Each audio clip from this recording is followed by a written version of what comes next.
ఒంగోలు దొన్నిపాడు పరిధిలో అభివృద్ధి పనులు వేగంగా సాగుతున్నాయని ఎమ్మెల్యే భూమా అఖిలప్రియ తెలిపారు. మొదటి విడతలో రూ. 50 రెండో విడతలో 2.60 మంజూరు అయ్యాయని చెప్పారు. రోడ్లు, డ్రైనేజీల పనులు ప్రజలకు ఇబ్బంది రాకుండా త్వరగా పూర్తి చేస్తున్నామని, గోవిందిన్న నుంచి కొత్తపల్లె వరకు 3 కిలోమీటర్ల రహదారి త్వరలోనే ఖచ్చితంగా పనులు ప్రారంభిస్తామని హామీ ఇచ్చారు. ఎన్ఆర్ఈజీఎస్ పనుల బిల్లులు అసెంబ్లీ అనంతరం చెల్లింపులు పొందుతాయని పేర్కొన్నారు. గత ప్రభుత్వంలో అభివృద్ధి జరగలేదని, రాబోయే రోజుల్లో ప్రజలు వారి కృషి పనులను చూసి ప్రత్యర్థులకు బుద్ధి చెబుతారని చెప్పారు. నంద్యాల రైతుల కోసం మార్చి నెలాఖరు వరకు నీరు అందిస్తామని, ఆళ్లగడ్డ తాలూకాలో చివరి ఆయకట్టు వరకు నీరు అందేలా భూమా కుటుంబం కృషి చేస్తోందని స్పష్టం చేశారు.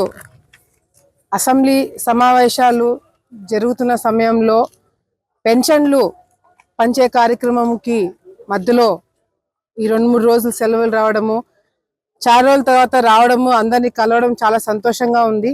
ఈరోజు పెన్షన్లు అందరికి కూడా మరి పంచడం జరిగింది.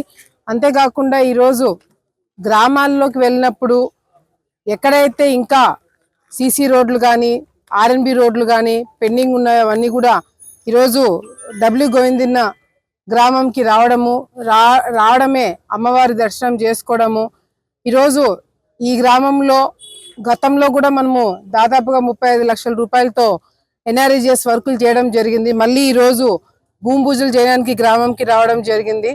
ఇట్లా ఈ ఒక్క గ్రామమే కాదు, నాకు తెలిసి ఆళ్లగడ్డ నియోజకవర్గమే కాదు, ఆంధ్ర రాష్ట్రం మొత్తంలో కూడా ఎక్కడైతే ఎన్ఆర్ఈజీఎస్ కింద సీసీ రోడ్లు ఉన్నాయో అవన్నీ కూడా పూర్తి చేయాలా, కాలువలు పూర్తి చేయాలని చెప్పి మరి అన్ని కూడా మనం కళ్ళారా చూడడం జరుగుతుంది.